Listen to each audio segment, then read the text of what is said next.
इतनी रूपवती कन्या ओम नमो भगवते वासुदेवाय। कहीं इस चंद्रमुखी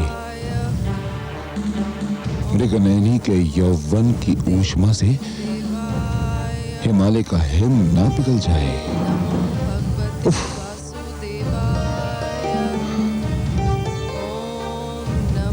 इसीलिए इसके लिए यह स्थान उचित नहीं।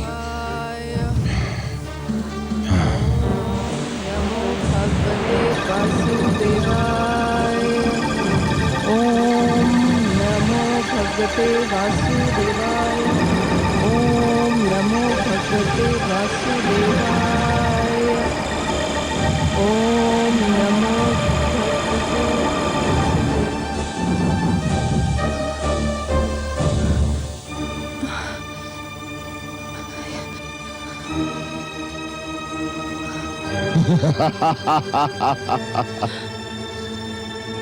दुष्ट, कौन है तू?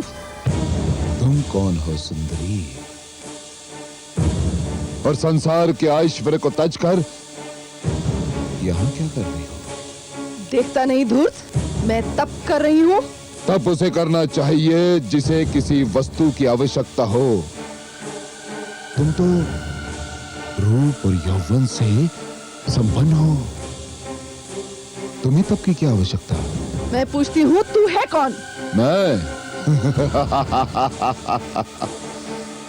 मैं लंकापति रावण हूं सुंदरी, रावण। मैं भगवान शिव के दर्शनों के लिए कैलाश जा रहा था, किंतु तुम्हारे दर्शन हो गए। अब यहां से जाने को मन ही नहीं कर रहा। मेरे साथ चलो सुंदरी, मेरे साथ चलो। मुझे अपने नारायण की खोज है, मैं उनसे मिलना चाहती हूँ। उन्हीं के लिए तप कर रही हूँ, और जब तक उनसे मिल नहीं लेती मैं यहाँ से कहीं नहीं जाऊंगी। नारायण? तुम उस हत्यारे को नारायण कह रही हो जो असुर जाति का जन्मजात बैरी है? चुप रहे दुष्ट, वो मेरे आराध्य हैं। यदि अपनी कुशलता चाहता है तो चला जाए यहाँ से। चला जाऊंगा, किंतु अकेले नहीं, तुम्हें अपने साथ लेकर जाऊंगा। अपने राजभवन विवाह करूंगा तुमसे। हाँ। एक तपस्विनी से ऐसा कहते हुए तुम्हें लज्जा नहीं आती? मैंने विवाह की बात की है, इसमें कोई लज्जा की बात नहीं। मेरा प्रस्ताव स्वीकार कर लो सुंदरी, स्वीकार कर लो। कह दिया ना कि मुझे अपने नारायण की खोज है। मैं तुझे और तेरे प्रस्ताव को ठोकर मारती हूँ। चला जा यहाँ से। तो सुन लो, मैं तुम्हारे साथ मानव संस्कृति के अनुसार विवाह करना चाहता था, किंतु ये तुम्हें स्वीकार ही नहीं। इसलिए अब यहाँ इसी स्थान पर मैं तुम्हारे साथ असुर विवाह रचाऊंगा। हाँ, असुर विवाह। छोड़, छोड़, छोड़ दे। छोड़,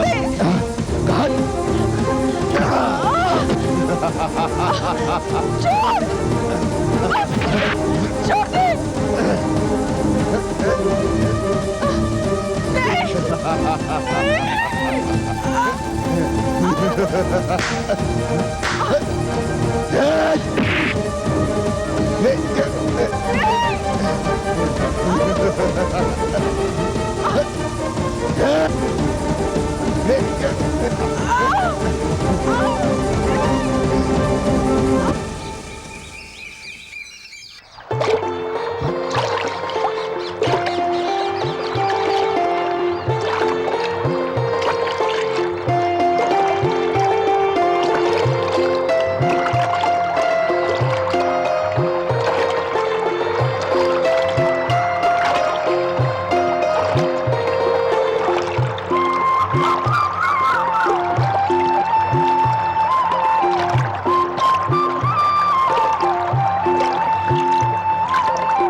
लो हमने सरयू पार कर ली।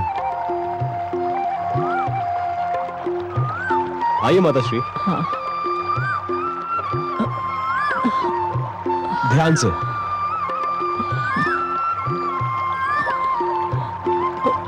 इस ओर।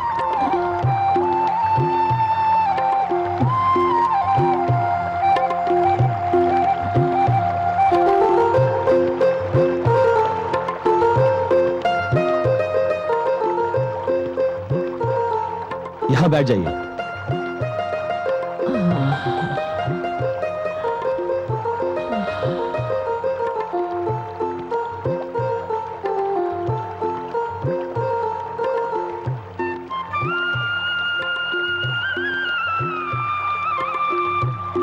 पिताश्री, यहां बैठ जाइए।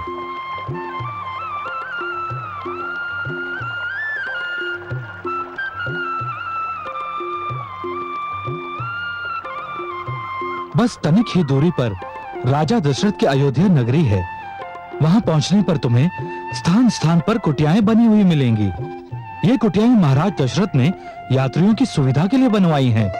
बड़े ही उदार और दयालु हैं हमारे राजा दशरथ। उनके राज में प्रजा बहुत ही प्रसन्न है। चारों ओर न्याय का बोलबाला है, शांति है, समृद्धि है।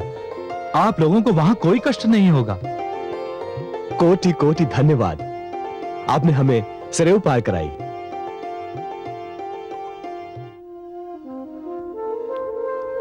माते, सत्तू दे दो। ये ले पुत्र। मेरे पास कुछ और तो है नहीं, थोड़ा सत्तू है, इसे रख लो।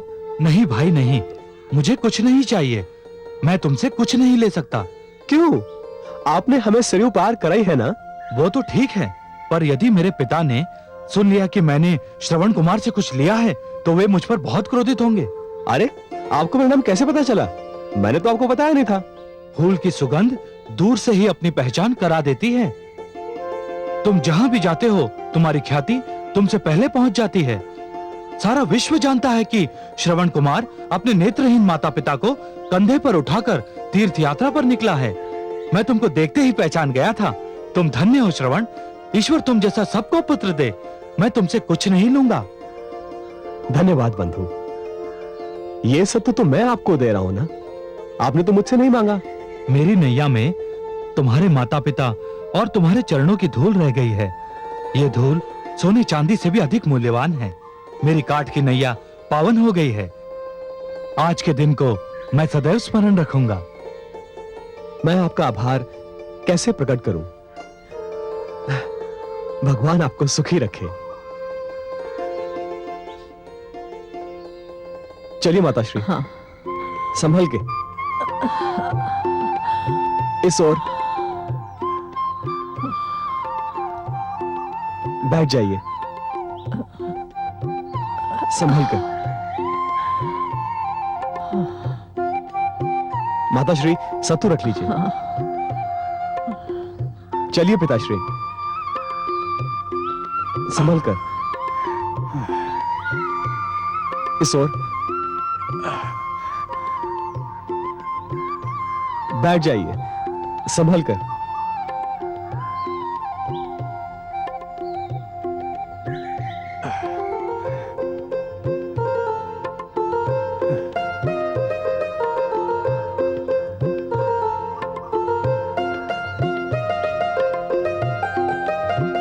चरण स्पर्श करता हूं माताश्री। जुग जुग जियो बेटा। चरण स्पर्श करता हूं पिताश्री। चिरंजीवी भव पुत्र। जो तीर्थ यात्रियों पर कृपा करते हैं वह भी तीर्थ के पुण्य के भागी हो जाते हैं। मैं आप लोगों के दर्शन पाकर धन्य हो गया। आपका बहुत बहुत धन्यवाद।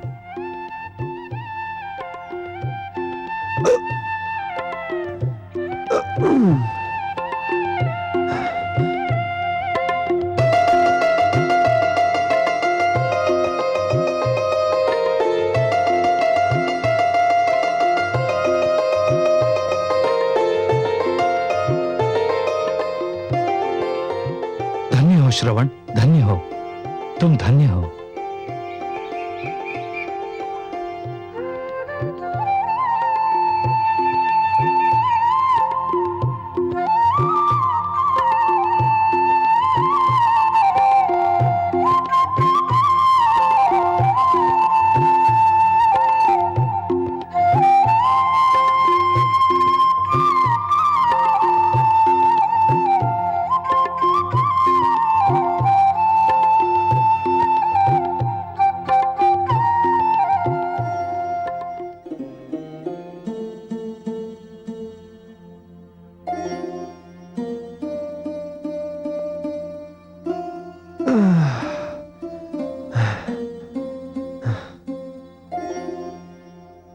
बड़ी सुंदर कुटिया है।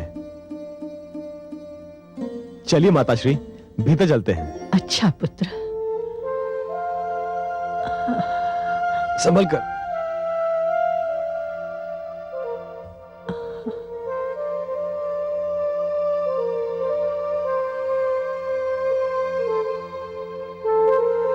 संभल कर, यहां ऊंचाई है।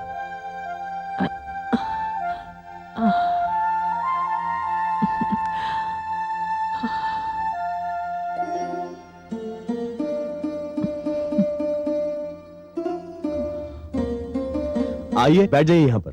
हाँ।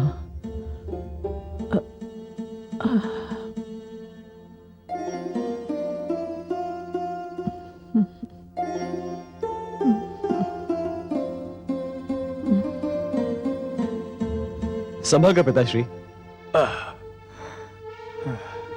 मुझे दे दीजिए।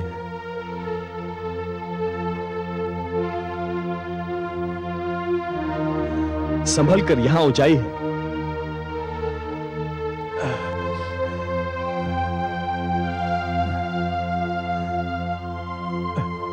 आइए आइए।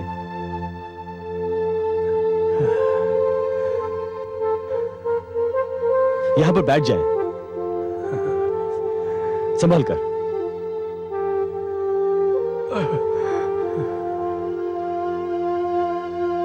अरे, यहां तो सारी सुविधाएं उपलब्ध है। पुत्र, हमारा रोम रोम तुम्हें आशीर्वाद दे रहा है। भगवान हमारे भाग्य में नेत्रों का सुख भी लिखता तो हमको ये आनंद ना मिलता जो तुम जैसा पुत्र पाकर मिला है। ईश्वर तुम्हें दीर्घायु करे। मुझे पूरे संसार का धनकोष मिल भी जाता तो भी वो संतोष नहीं मिल सकता था जो आप दोनों की सेवा करने से मिला है। भगवान आप दोनों को सदा जीवित रखे और मैं इसी प्रकार आप लोगों की सेवा करता रहूं। और तो सारे तीर्थ हो गए पुत्र, बस काशी बाकी रह गया है। शिव की काशी के दर्शन हो जाएं तो हम धन्य हो जाएंगे। बस एक दिन विश्राम करके हम लोग कल ही चल देंगे। पुत्र, गला सूख रहा है, थोड़ा जल ले आते। मैं अभी लेके आता हूं।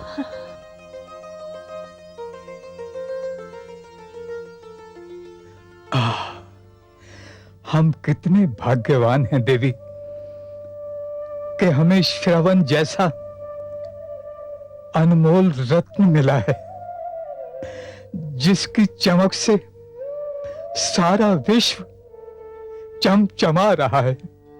मैं सदैव ईश्वर से प्रार्थना करती हूँ कि हमारी आयु भी उसे लगे। ये राजा दशरथ अपनी प्रजा का कितना ध्यान रखते हैं, है ना? तीर्थ यात्रियों के लिए कितनी सुंदर कुटिया बनाई हैं।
शब्द बेदीवार चलाकर मैंने कोई अनर्थ तो नहीं कर दिया?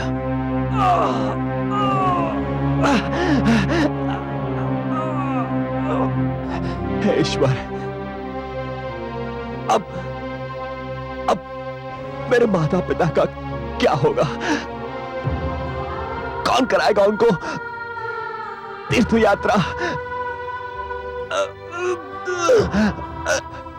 मैंने किसी का क्या बिगाड़ा था?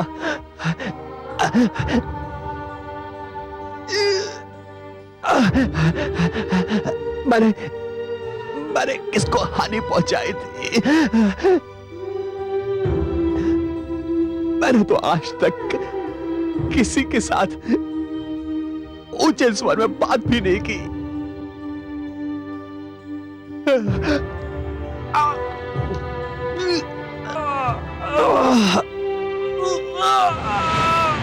हे भगवान, क्षमा कर दो युवक, क्षमा कर दो। मैंने तो मृग समझकर वाण चलाया था। मुझे क्या पता था कि मेरा वाण मृग को नहीं, एक कोमल हृदय को अपना आखेट बना लेगा। मुझसे अनर्थ हो गया युवक। अब पश्चाताप से क्या होगा? आप केवल यह बता दीजिए कि आप कौन हैं? मैं अभागा अयोध्या का राजा दशरथ हूं। मैं आपके दर्शन पाके धन्य हो गया राजन। हे महाराज, मेरी आपसे एक विनती है। कहो वत्स, विनती नहीं, आदेश करो, आदेश करो। मेरे माता पिता प्यास से व्याकुल है। मैं उन्हीं के लिए जल लेने आया था। उस जल पात्र में जल भर चुका था। आप जल पात्र ले जाकर मेरे माता पिता की प्यास बुझा दीजिए। विलंब हुआ तो वो प्यास से मर जाएंगे। अभी जाता हूं वत्स, अभी जाता हूं। नहीं जानता कि उनका सामना कैसे कर पाऊंगा, किंतु मैं तुम्हें निराश नहीं करूंगा। राजन, कहो वत्स। आप राजा हैं। आपके पास साधनों की कमी नहीं है।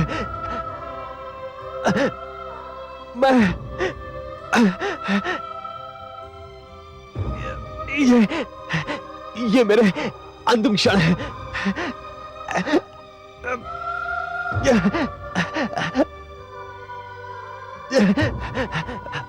माता पिता की सेवा करने का मेरा संकल्प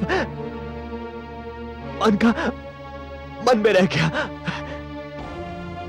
एक मरते हुए पुत्र की एक और विनती मान लीजिए। कहो वत्स, कहो।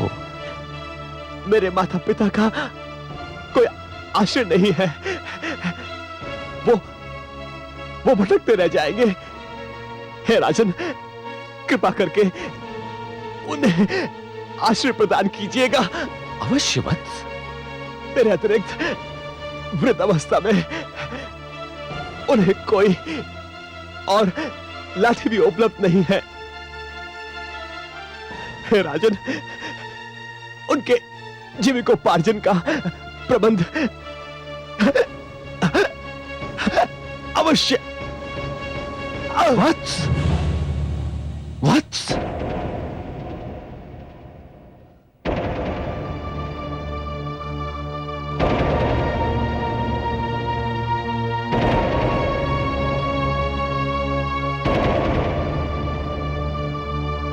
जीवन में पहली बार मुझे अपने आप से घृणा हो रही है।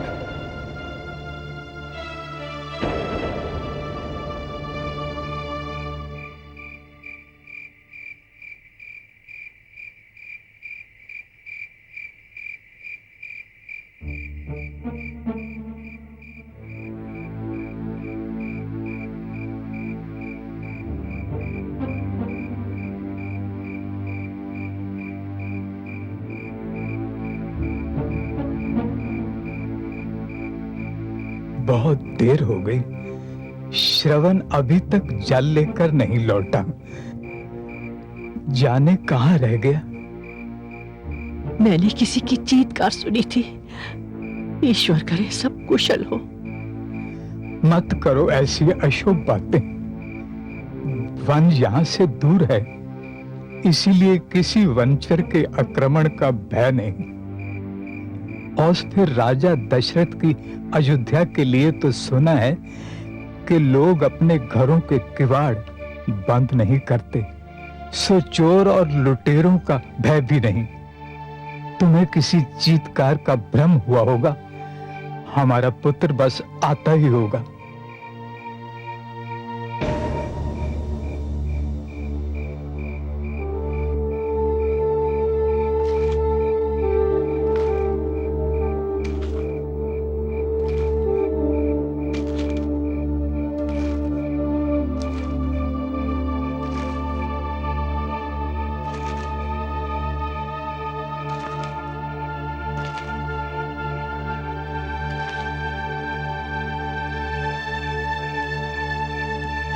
आ गया मेरा पुत्र।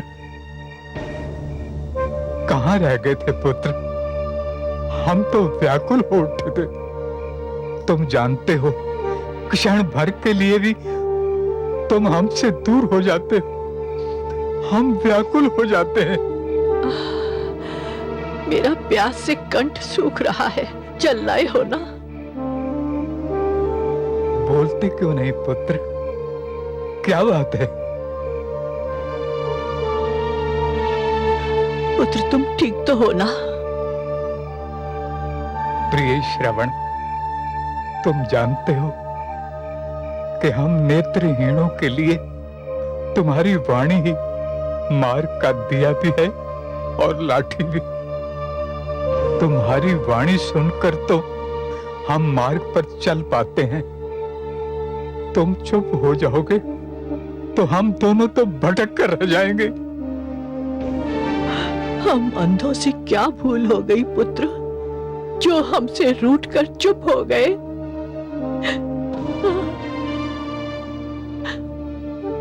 देवी, जाने क्या बात है जो मेरा पुत्र मौन हो गया है। अब मुझसे रहा नहीं जाता।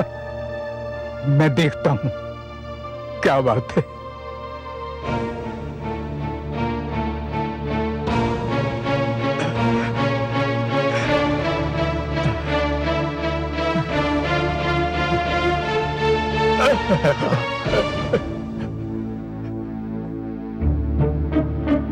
कौन हो तुम? तुम कौन हो? मैं आपका अपराधी। ये कौन है जो स्वयं को अपराधी कह रहा है? देवी, मैं अयोध्या नरेश दशरथ हूं। राजा दशरथ? राजा दशरथ हमारे अहोभाग्य, किंतु हमारा श्रवण नहीं आया। वो हमारे लिए जल लेने गया था।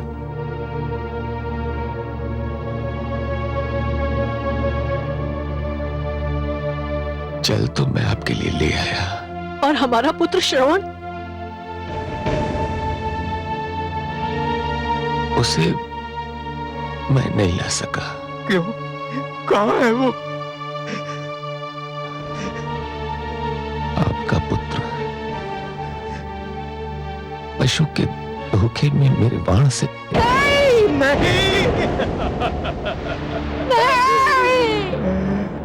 तूने मेरे पुत्र को मार दिया। तुमने मेरे पुत्र को पशु की भांति मार दिया। नहीं देवी, पशु की भांति नहीं, पशु के धोखे में। सरयू तट पर मैंने एक ध्वनि सुनी और बिना सोचे समझे शब्द भेदी वाण चला दिया और आपका हाय मेरा श्रवण, हाय मेरा पुत्र, हाय पुत्र, तू हमें भटकने के लिए छोड़कर कहाँ चला गया? हम दोनों नेत्रहीन कैसे जिएंगे? किसके सहारे जिएंगे? किसके सहारे जिएंगे हम दोनों? हाय श्रवण, जब हम जीते थे तू हमें अपने कंधे पर लिए फिरता था। अब हम मर भी जाएंगे तो हमें कंधा देने वाला कोई नहीं मिलेगा। हे ईश्वर, ये क्या हो गया? नेत्र नहीं दिए थे तो कान भी न दिए होते। श्रवण को देख नहीं पाए तो मरने का समाचार भी न सुनते। हम अंधों का संसार उजाड़ कर क्या मिला तुम्हें राजा दशरथ? क्या मिला, क्या मिला? हमने तो सुना था कि तुम बड़े न्यायी हो, बड़े प्रजापालिक हो, फिर तुमने हमारा पुत्र हमसे क्यों छीन लिया?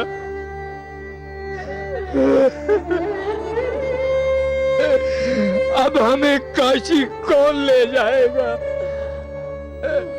मैं ले जाऊंगा आप दोनों को काशी, आपके पुत्र की भांति। अरे जब पुत्र ही नहीं रहा तो काशी जाकर क्या करेंगे?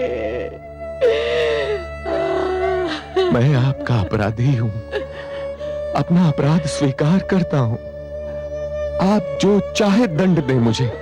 अरे दंड देने से क्या होगा? तुमने तो हमें जीते जी मार दिया। दंड देने से हमारा पुत्र वापस तो नहीं मिल जाएगा ना। दंड तो हम नहीं देंगे, पर श्राप देकर अपना कलेजा अवश्य ठंडा करेंगे। नहीं, हे दशरथ, जिस प्रकार तुमने हमारे बुढ़ापे की लाठी छीनकर हमें दुख दिया है, जाओ उसी प्रकार एक दिन तुम भी अपने पुत्र वियोग में तड़पोगे, पुत्र वियोग में तड़पोगे। तुम भी इसी प्रकार पुत्र वियोग में तड़प तड़प कर मरोगे। हमारी माटी तुम्हारा पुत्र भी छीन जाएगा। मेरी बात तो सुनो। अब क्या सुनना है और क्या कहना है? जो नहीं सुनना चाहिए था हमने वो सुन लिया, और जो नहीं कहना चाहिए था हमने वो कह दिया।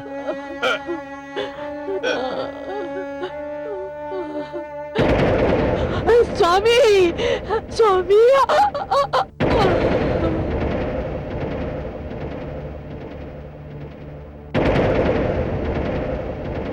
नहीं, नहीं, नहीं।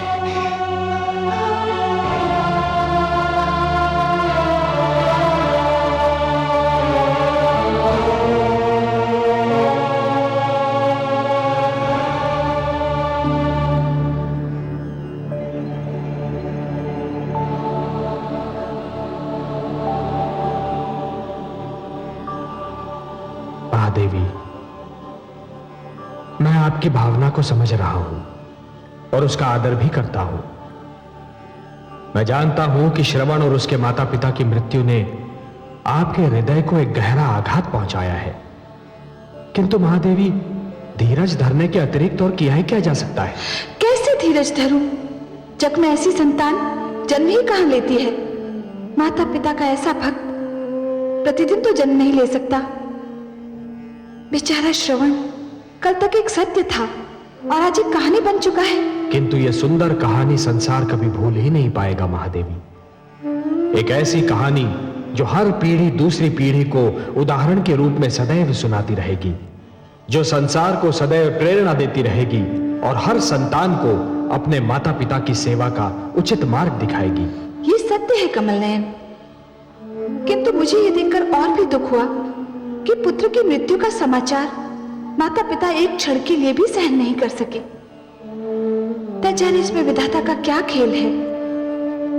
हाँ देवी, वैसे तो 3-3 मृत्यु की घटनाएं देखने में बड़ी क्रूर दिखती हैं, परंतु यदि ध्यान से देखा जाए तो यह विधाता का खेल नहीं दिखता। यह तो विधाता का एक सोचा समझा हुआ निर्णय दिखाई देता है महादेवी। मैं समझी नहीं सर्वेश्वर। महादेवी, यदि पुत्र की मृत्यु के उपरांत नेत्रहीन माता पिता जीवित रह जाते तो कदाचित उनका जीवन और अधिक दुखमय हो जाता। न जाने उन्हें कब तक भटकना पड़ता, द्वार द्वार की ठोकरें खानी पड़ती।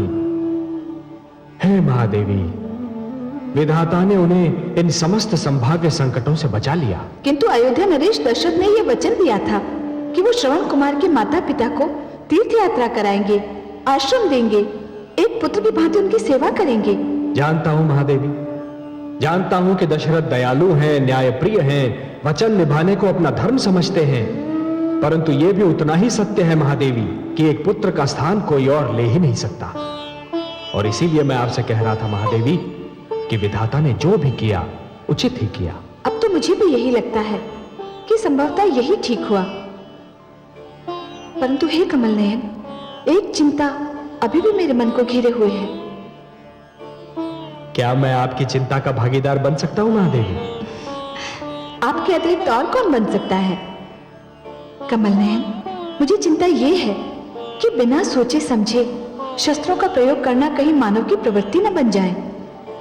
मैं समझ गया महादेवी, आपका संकेत महाराज दशरथ के उस शब्द भेदी बाण की ओर है जो श्रवण कुमार की मृत्यु का कारण बना। मैं भी यही कहना चाहती थी कमल नयन।